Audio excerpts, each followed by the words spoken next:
David Martinez.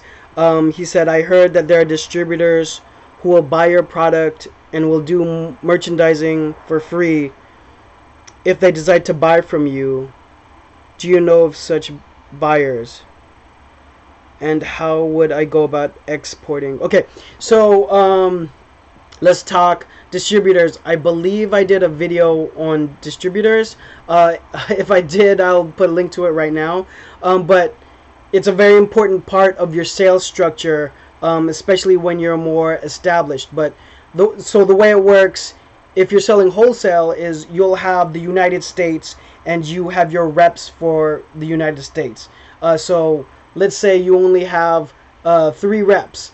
Because you're a small company but you're growing, so you'll have West Coast, East Coast, and the Midwest, and then they'll cover their territories.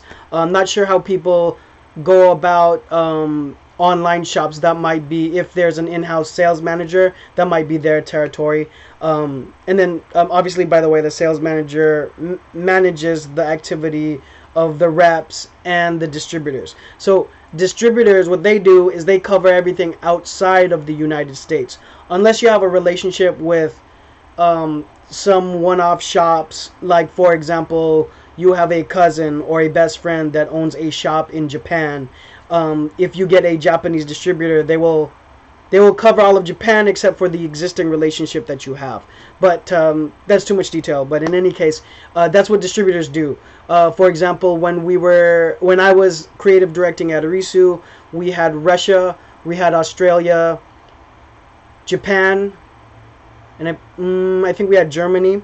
And so I would meet with them periodically, and they do massive buys. Right, so the orders that they put in are similar to a retail shop, but they're much bigger. And then you have different contracts and different relationships with them because they are making a huge investment on your brand, and that's their business.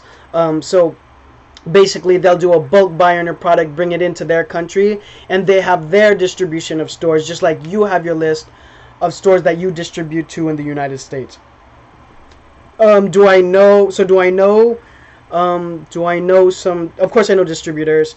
But the answer for you or any startup company is you got to start making noise, and just like the shops, they will come to you. I mean, you can find who these people are and research it, create a dossier, try to make a meeting happen. But just like any other shop, they're going to want to know what kind of consistency you have, just because there's so many brands that exist. But yeah, they're very advantageous. They're very important to have for stabilizing your sales base, because they'll do monster buys. Like, they could do anything from $20,000 to $250,000 buys on your product every season, depending on the scale and size of your company. So and if you do well in those markets, then obviously they'll increase your buy. So for me, when I'm working with a brand, it's important for me that I have a good relationship with the distributors, so we can design towards what their needs are, so they can increase their buys.